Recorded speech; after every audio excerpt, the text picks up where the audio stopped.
Hello, आप सभी का स्वागत है सीओए की यूनिट 2 की सीरीज़ में, जिसमें पार्ट 2 आज हम कवर करने वाले हैं।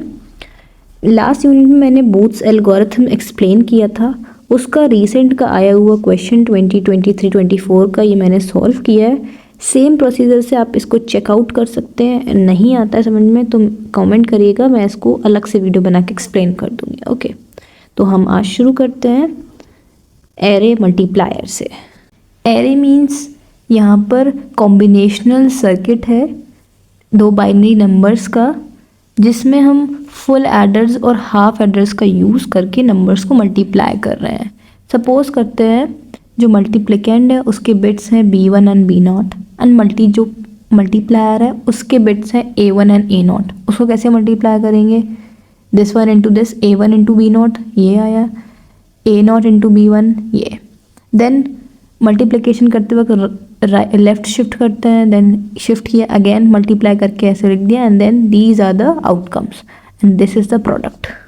Here is an example of 2 bit by bit array multiplier. Okay, like a जो है वो इसकी B1 बिट से और B2 बिट से मल्टीप्लाई हो रहा है, एंड देन उसका यहाँ पर आउटकम में यहाँ मिल रहा है। देन दोनों का ऐड होके यहाँ मिल रहा है, इन दोनों का ऐड होके यहाँ इसका कैरी और सम, दोनों साथ में हमें एक कैरी और सम दे रहा है। यहाँ पे भी सेम चीज़। तो यहाँ पर हाफ एडर्स का एरे है एक। अगर 4 बिट बाय बिट का होता तो यहाँ पर इस टाइप के और 2 लगे होते, एंड यहाँ पे एक फुल एडर और होता, मीन्स 4 फुल एडर्स होते। तो इस तरीके से एरे बनता है ये। इसका एक फॉर्मूला है जो 2 मार्क्स में कभी कभी पूछ लेता है। अगर जे बिट्स का मल्टीप्लायर है, के बिट का मल्टीप्लिकेंड है, तो उसके लिए हमें जे इंटू के एंड गेट्स चाहिए होंगे, और जे -1 के बिट एडर्स चाहिए होंगे J+1 के बिट्स के लिए। फॉर एग्जांपल, अगर हमें 4 बिट्स का एक नंबर है और 3 बिट्स का एक नंबर है, इन तीनों को मल्टीप्लाई करना है, तो इसके लिए हमें क्या चाहिए होंगे? 4 इंटू 3 के 12 गेट्स चाहिए होंगे, यानी 4 इंटू 3 12 गेट्स, एंड 3 - 1 यानी कि 2 कौन से? 4 बिट के एडर्स चाहिए। मीन्स इस थोड़ी सी एग्जाम्पल समझ आएगा। और 3 + 4 7 बिट्स के प्रोडक्ट मिलेंगे हमें। ओके, तो ये this was the theory. Now we have division algorithm. Division algorithm में 3 चीज़ें होती हैं, compare, subtract and then shift. यहाँ पे हम लेफ्ट शिफ्ट करते चले जाते हैं। Like we have 2 numbers, this one and this one. ये डिविडेंड है जो जिसको डिवाइड कर रहे हैं, divisor is this one B। तो इसका डिवीजन कैसे होता है? Let's see it. जब भी डिवीजन परफॉर्म करेंगे हम चेक करेंगे पहले ये 5 डिजिट्स, क्या ये इससे बड़े हैं? नहीं, तो हम ये वाला 0 भी काउंट कर लेंगे। अब इससे हम 1 टाइम्स करके एंड देन फिर माइनस करेंगे। माइनस में मैंने थोड़ा सा पार्ट जो है ये शिफ्ट कर दिया है, 0 में से 1 जाएंगे तो 1 यहाँ आएगा और एक कैरी यहाँ आएगा, तो फिर से 0 - 1 हो जाएगा, तो फिर से यहाँ 1 आ जाएगा यहाँ, एंड देन इस पे कैरी आएगा 1 - 1 0, एंड देन 1 0 1 एंड 1 1 0। तो ये वो वाला केस हुआ। फिर ठीक है, अगर हम चेक करेंगे तो हमने इतना तो पार्ट यहाँ से आया है, एंड देन हमने इसकी कैरी नीचे ले ली, ये वाला जो बिट है वो नीचे ले लिया, और ये वाला पार्ट ये है, एंड देन फिर से हमने इसको कंपेयर किया तो 1 से डिवाइड करके मल्टीप्लाई करके हमने ये लिखा है, फिर से हमने चेक किया अगेन। 0 - 1 इज़ 1 एंड 1 कैरी है, 1 - 1 0, then 1 - 0 1 and 0 0 0 and 1 1 0। So the process continues like this only. इस तरीके से प्रोसेस आगे बढ़ती रहेगी, एंड ये हमारा रिमाइंडर आएगा। तो ये तो बाइनरी फॉर्म में डिवीजन हो गया। अब ये मशीन कैसे करती है, आई मीन जो डिवाइस है वो कैसे परफॉर्म करता है, लेट्स सी इट। इसका हार्डवेयर इम्प्लीमेंटेशन भी बिल्कुल एज इट इज़ मल्टीप्लिकेशन जैसा है। यहाँ पे B रजिस्टर है, A रजिस्टर है, BS ES ये साइन के लिए है, कंप्लीमेंटर एंड पैरेलल एडर ये कंपेयर करने के लिए, और पैरेलल एडर ऐड करने के लिए line, then sequence counter count करने के लिए, राइट मोस्ट बिट ऐड करने के लिए QN, एंड इसमें हमारा Q ऐड होगा। ओके, जो भी डिवाइज़र है वो बी में स्टोर करेंगे, जो भी डिवाइडेंड है वो ए और क्यू में स्टोर होगा। अब इसको समझने से पहले इसका फ्लो चार्ट देख लेते हैं। वैसे ये कम पूछा जाता है बट फिर भी we should know the flow chart. So division algorithm में ए क्यू में डिविडेंड देंगे, बी में हम डिवाइज़र देंगे, देन हम दोनों का साइन चेक करेंगे यानी कि जोर करके, फिर उसके बाद हम सीक्वेंस काउंटर को एक कम कर देंगे, उसके बाद हम ए माइनस बी करेंगे। अब ए माइनस जब बी हो जाएगा, अगर फिर हम चेक करेंगे कि ई जो है अगर ज़ीरो आता है, इफ़ ई इज़ ज़ीरो तो हम चेक करेंगे कि ए छोटा है या ए बड़ा है। अगर ए छोटा होता है तो यहाँ प्रोसीड करेंगे, ए बड़ा होता है या फिर बराबर होता है तो यहाँ प्रोसीड करेंगे। देन ये वाला टास्क परफॉर्म करेंगे या फिर ये टास्क परफॉर्म करेंगे, और जब ये करेंगे तो फिर से हमें यहाँ आना पड़ेगा, तो ये वाली साइकिल चलेगी। So this is somewhat complex.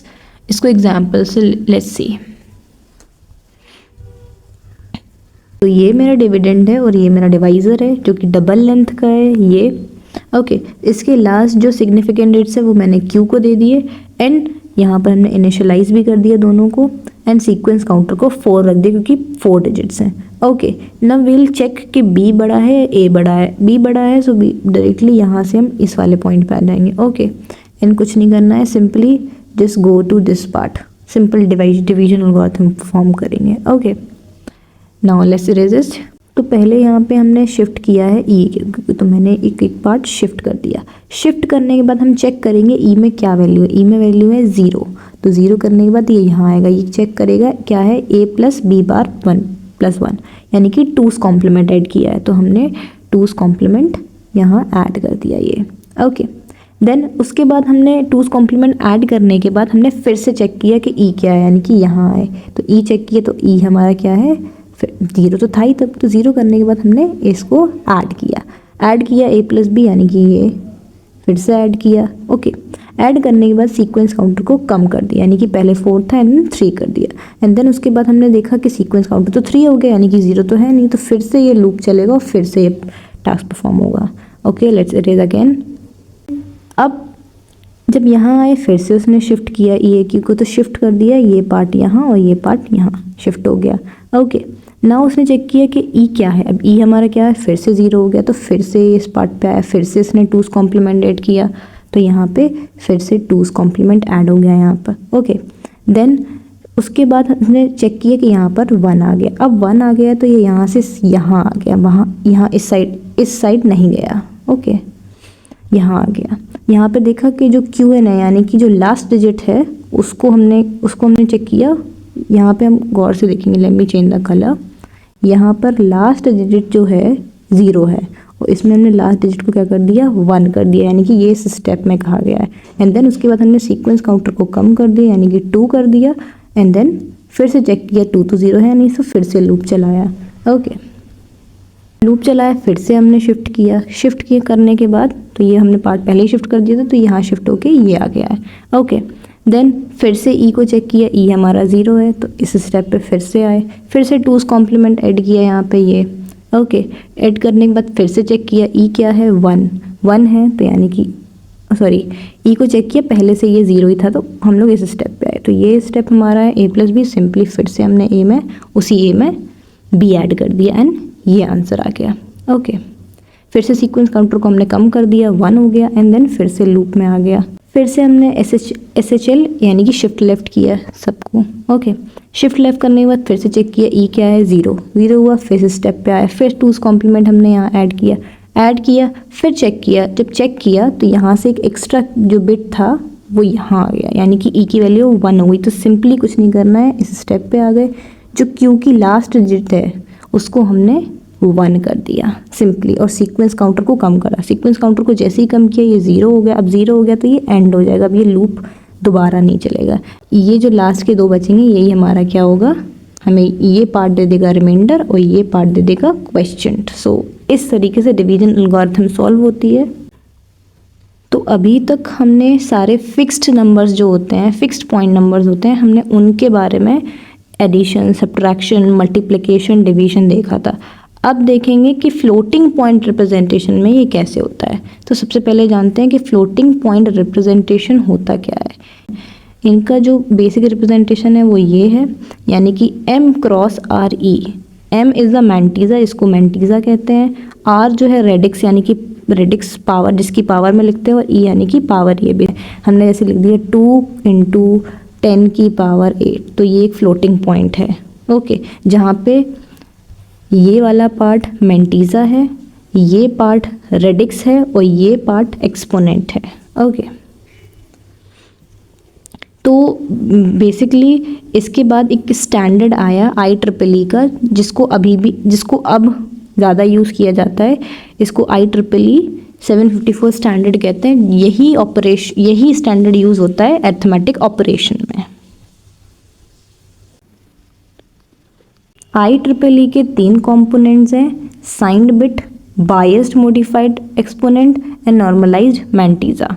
Denote करते हैं S, E' एंड M, जिसको हम सिग्निफिकेंट भी बोलते हैं। अब जो साइन है वो 0 भी हो सकता है और 1 भी हो सकता है। अगर नंबर पॉजिटिव है तो 0 होगा, और नंबर नेगेटिव है तो 1 होगा। ओके, बायस्ड का मतलब ये है कि हमने जो भी एक्सपोनेंट है उसमें हम कुछ वैल्यू ऐड कर देते हैं और वो चेंज हो जाती है, तो उसको हम बायस वैल्यू कहते हैं। तो यहाँ पे अभी टाइप्स आएंगे, जिसको हम सिंगल प्रेसिशन और डबल प्रेसिशन कहते हैं। कि एक्सपोनेंट में अगर हम 127 ऐड कर देंगे तो वो सिंगल प्रेसिशन कहलाएगा, और अगर उसमें 1024 कर देंगे तो वो डबल प्रेसिशन की कैटेगरी में आएगा। ओके, ऐसा इसीलिए करते हैं क्योंकि हमें चाहे नेगेटिव नंबर हो या पॉजिटिव, तो है ही, नेगेटिव नंबर को भी पॉजिटिव में कन्वर्ट करने के लिए ये प्रेसिशन करना ये बायसिंग करनी होती है। ओके, मैंटीज़ा जो भी सिग्निफिकेंट डिजिट्स होंगे वो इस कैटेगरी में आते हैं। ओके, हम बेसिकली नॉर्मलाइज मैंटीज़ा की बात कर रहे होंगे।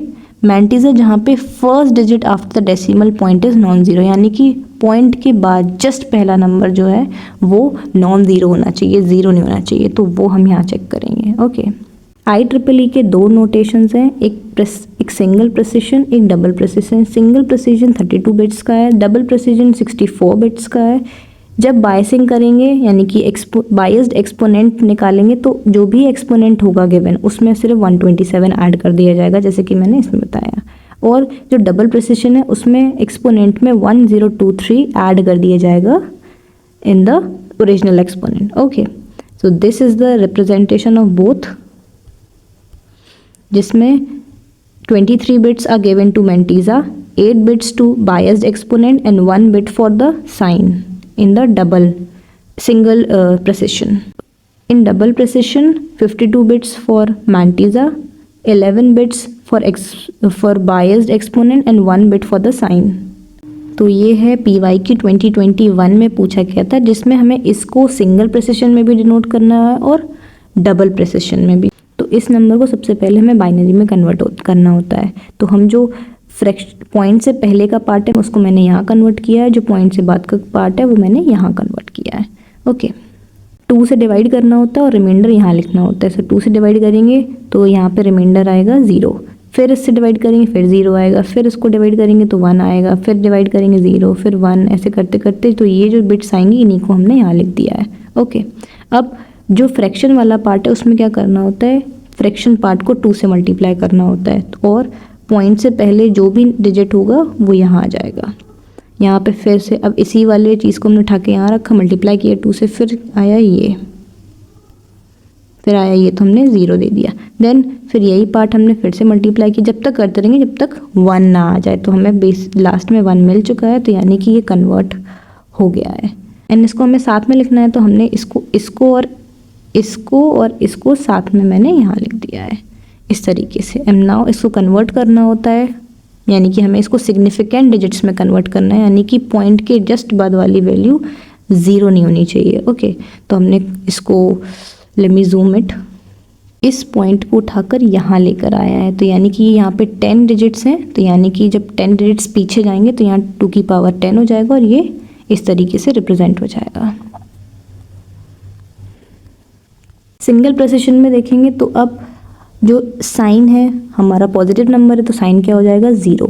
एक्सपोनेंट कितना आया था, अभी पीछे देखा था 10 आया था। मैंटीज़ा क्या आया था, ये आया था। अब इसका जो बायस्ड एक्सपोनेंट है उसमें हम क्या करेंगे, जो भी ओरिजिनल एक्सपोनेंट है यानी कि 10 आया था उसमें 127 ऐड कर दें यानी कि 137, और इसी 137 को फिर से बाइनरी में कन्वर्ट कर देंगे, जैसे कि ये हमने इस तरीके से पिछली बार की तरह किया। ओके, देन फिर से डबल प्रिसिशन में भी यही करेंगे। एस हमारा 0 है, ई 10 है, एम मैंटीज़ा ये है।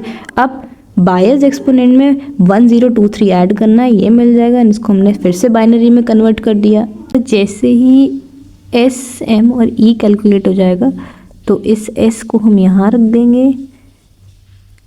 एक्सपोनेंट को यहाँ यानी बायस एक्सपोनेंट, और मैंटीज़ा को यहाँ रख देंगे। लेकिन ये डिजिट्स पूरे 32 नहीं होंगे, तो आगे और जीरो डैश डैश करके ऐड कर देंगे, तो ये हो जाएगा single precision.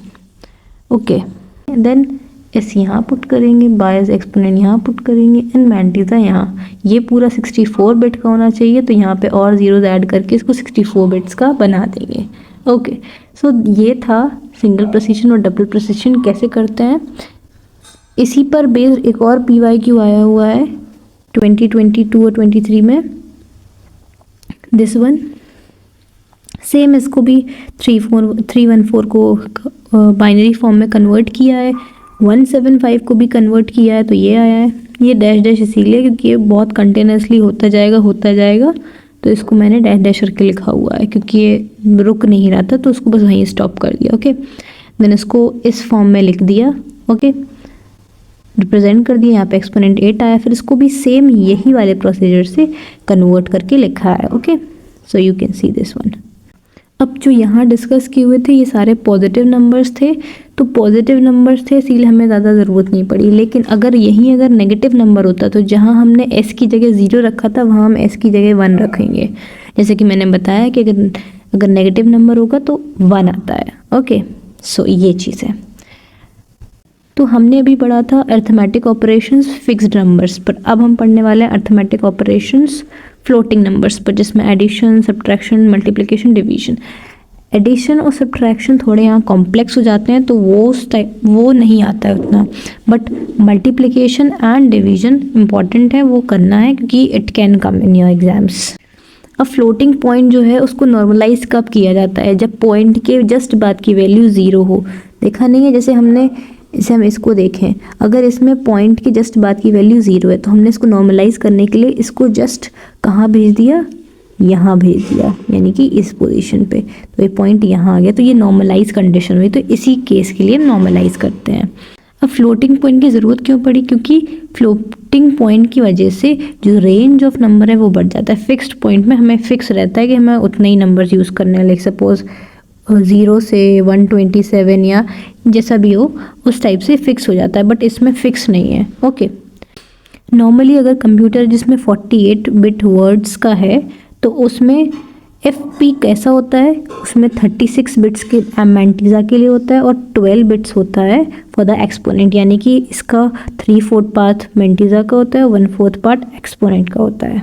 Okay, so for addition and subtraction alignment of radix is required, it's very necessary because addition तभी होगा जब दोनों के एक्सपोनेंट सेम होंगे। अगर दोनों के एक्सपोनेंट सेम है तो एडिशन होगा, अदरवाइज हमें इसको अलाइन करना पड़ेगा। अगर ये 2 है तो इसको भी 2 करना पड़ेगा, तभी एडिशन परफॉर्म होगा या सब्ट्रैक्शन परफॉर्म होगा। वही हम बात करें मल्टीप्लिकेशन या डिवीजन, तो उन दोनों के केस में हमें ये ज़रूरत ही नहीं पड़ती है, मीन्स हमें ज़रूरत ही नहीं पड़ती है कि हम अलाइनमेंट करें।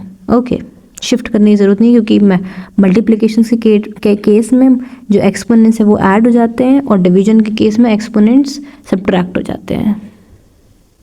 तो यहाँ पर रजिस्टर्स हैं B, A, Q, बट यहाँ पे जो डिवीजन है वो 2 पार्ट में डिवाइड होता है, one for the lower exponent case letter and दूसरा अपर केस, यानी कि एक एक्सपोनेंट के लिए और एक मैंटीज़ा के लिए। बेसिकली यही है कि एक मैंटीज़ा के लिए और एक एक्सपोनेंट के लिए होता है। ओके, सिर्फ दोनों में डिफरेंस क्या है कि यहाँ पर ना ये एक्स्ट्रा आ गई, ये दिस वन। जब हम पहले पढ़ते थे तो उसमें सिर्फ इतना केस था, ये वाला पार्ट, यहाँ पर एक्सपोनेंट की वजह से ये पार्ट एक्स्ट्रा आया है, तो ये बस इतनी डिफरेंस है और कुछ नहीं। ओके,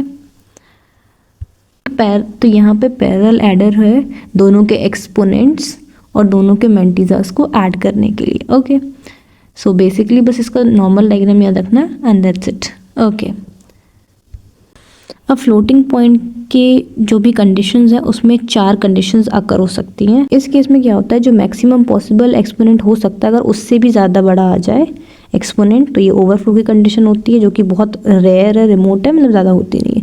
एक्सपोनेंट अंडरफ्लो कब होता है कि जब नेगेटिव एक्सपोनेंट मिनिमम से भी कम होता है। यहाँ पे नेगेटिव एक्सपोनेंट मिनिमम से भी कम हो जाए, ठीक है। So number is too small, अगर इस ऐसे केस में क्या होता है, नंबर बहुत ज़्यादा छोटा हो जाता है तो उसको हम लोग 0 मान के चलते हैं।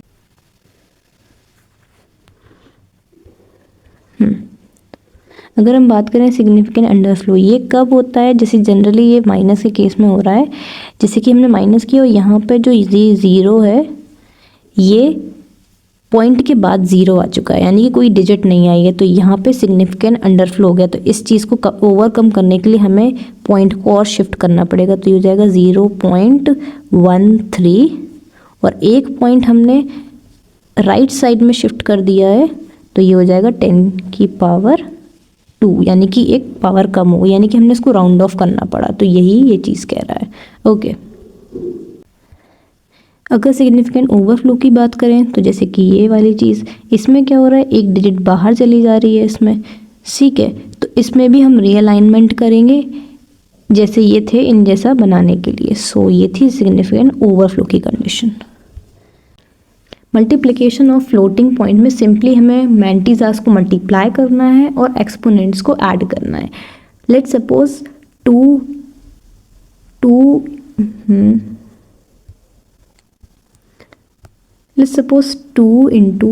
10⁸ एक ये नंबर है एंड अनदर वन इज, इसको मल्टीप्लाई करना है 3.11 से इंटू 10⁻²।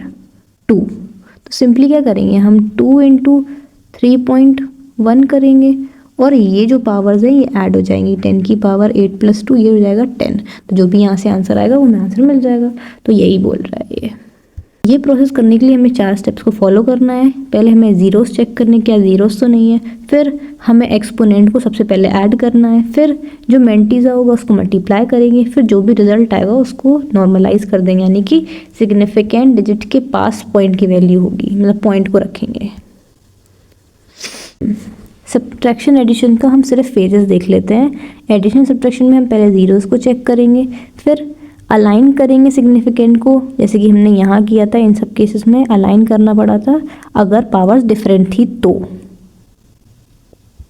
देन उनको ऐड या सब्ट्रैक्ट करेंगे और फिर जो भी आंसर आएगा उसको नॉर्मलाइज कर देंगे। तो ये तो छोटी सी एल्गोरिथम है, अगर आता है तो जस्ट राइट इट। ओके, एक बार फ्लो चार्ट देख लेते हैं।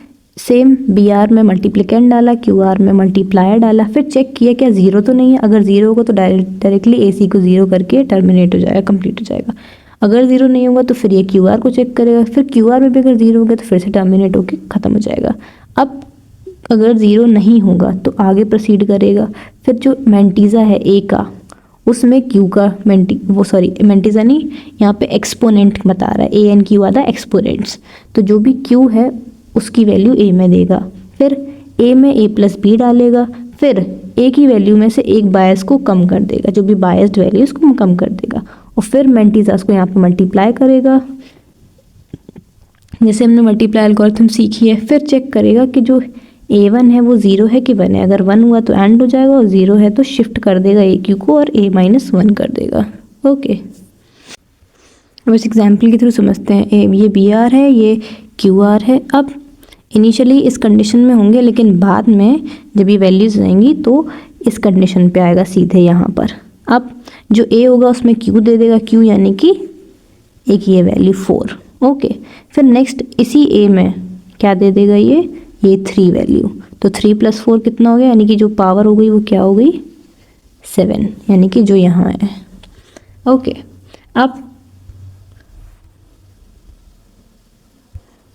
उस पावर में से जो भी बायस वैल्यू है उसको माइनस कर देगा ये। ओके, देन मल्टीप्लाई कर देगा दोनों को। फिर मल्टीप्लाई करने के बाद चेक करेगा कि A1 0 है कि 1 है। A1 यहाँ पे जो पॉइंट के जस्ट बाद वाला डिजिट है, यहाँ पे तो 0 आ रहा है, तो ये 0 यानी कि शिफ्ट करेगा, AQ को 1 शिफ्ट कर देगा और A - 1 कर देगा, और फिर एंड में हमें ये प्रोडक्ट दे देगा। ओके, तो इसको थोड़ा सा समझना है, इतना मतलब ये थोड़ा सा कॉम्प्लेक्स है, थोड़ा सा समझ लेते हैं। अगर आता है तो वेल एंड गुड, नहीं आता है तो इसको छोड़ देना। डिवीजन एल्गोरिथम में सिंपली यहाँ पे सिंपली सब्ट्रैक्ट करना होता है एक्सपोनेंट्स को और मल्टीजार्स को डिवाइड करना होता है। सिंपली जैसे 2 की पावर 10 है, 2 की पावर 9 है और इसके साथ कुछ और भी है 3 इंटू या फिर यहाँ पे कुछ 10 पॉइंट समथिंग 1 इंटू। ओके, तो ये एक नंबर है, ये एक नंबर है, तो इन दोनों को हम डिवाइड कर देंगे और यहाँ पे 2 की पावर 10 माइनस 9 कर देंगे, यानी कि माइनस करेंगे, इन दोनों को डिवाइड करके जो भी आंसर आएगा वो यहाँ एंड मल्टीप्लाई है, तो ये हमारा आंसर हो जाएगा। तो वही ये कह रहा है। तो इसको करने के लिए हमें क्या करना है, हाँ, तो हमें सिर्फ सिंपली ये स्टेप्स फॉलो करना है। इनिशियलाइज करना है पहले रजिस्टर्स को, एवेल्युएट करना है कि साइन क्या है, अलाइन करना है डिविडेंड को, सब्ट्रैक्ट करना है एक्सपोनेंट्स को, फिर डिवाइड करना है मल्टीजार्स को। तो ये सिंपल प्रोसीजर है। क्या करना है डिवाइड करने में, पहले दोनों को चेक करेंगे क्या दोनों ज़ीरो तो नहीं है। अगर ज़ीरो है तो येस है, तो जेड भी ज़ीरो हो जाएगा और ये रिटर्न कर देगा ज़ीरो। अगर नहीं होगा तो वाई को भी चेक करेगा, वाई नहीं होगा तो जेड गोज़ इन्फिनिटी और फिर से ज़ीरो। जेड यहाँ पे तीसरा कोई एक और, जैसे हमने यहाँ पे क्यू लिया था वैसे ही जेड है यहाँ पे। अब नहीं होगा तो सिंपली पहले एक्सपोनेंट सब्ट्रैक्ट होंगे, सब्ट्रैक्ट होने के बाद उन एक्सपोनेंट्स में बायस ऐड हो जाएगा, जैसे हमने वहाँ पर ऐड किया था 127 और 1023 उसकी तरह। देन फिर चेक करेगा ओवरफ्लो की कंडीशन तो नहीं है, अगर होगा तो फिर से रिपोर्ट कर देगा ओवरफ्लो फिर और एंड हो जाएगा। नहीं होगा तो फिर से चेक करेगा अंडरफ्लो की कंडीशन है, अगर होगी तो रिपोर्ट कर देगा, नहीं होगी तो फिर डिवाइड करेगा सिग्निफिकेंट्स को और फिर सिंपली नॉर्मलाइज करके राउंड ऑफ करके एंड कर देगा, रिटर्न कर देगा। तो ये बस बेसिकली टास्क है डिवाइड का। ओके,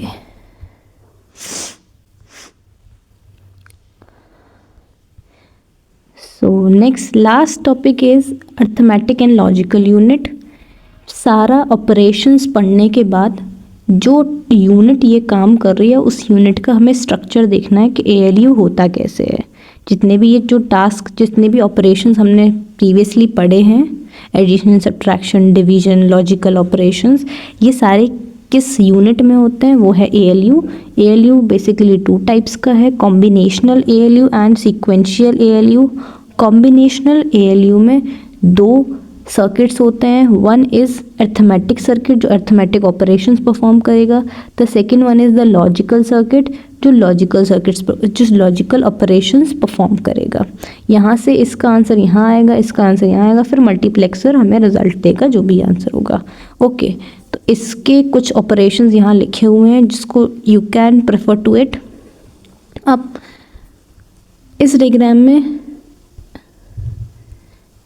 में यहाँ से कैरी बिट आएगी, यहाँ की कैरी बिट जाएगी। ओके, सो यहाँ से सिलेक्शन लाइंस है, यहाँ से ये दोनों सिलेक्शन लाइंस हैं और ये इनपुट है, ये ए और बी इनपुट हैं दोनों केसेस में। ओके, यहाँ से एक सिलेक्शन लाइन है, ये इम्पॉर्टेंट है। अब ये डिसाइड करेगी कि ये वर्क करेगा या नहीं। अगर S2 0 हुआ तो ओनली दिस विल वर्क, ये वर्क नहीं करेगा। ओके, अगर S2 1 हो गया यानी कि जो इनपुट कैरी है इट विल बी 0, तो only this will work, arithmetic circuit will not work. तो basically this was the small operation. Next we have sequential ALU. Sequential ALU में सीक्वेंस वाइज काम होगा। यहाँ पे एक्स और वाई जो है ये 2 रजिस्टर्स हैं जो इनपुट को स्टोर करेंगे, जो भी इनपुट हम वैल्यू देंगे।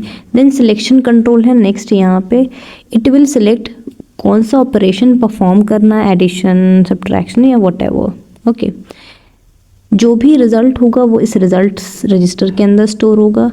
अब कोई भी ऑपरेशन परफॉर्म कर रहा है तो ये फ्लैग बताएगा, सेट कर देगा। अगर 0 है तो रिज़ल्ट बताएगा कि क्या है, नहीं हो पाया, पॉजिटिव रिज़ल्ट है, नेगेटिव रिज़ल्ट है, किस टाइप का है, ओवरफ्लो तो नहीं हो गया है। तो ये सारी चीज़ें ये फ्लैग बताएगा।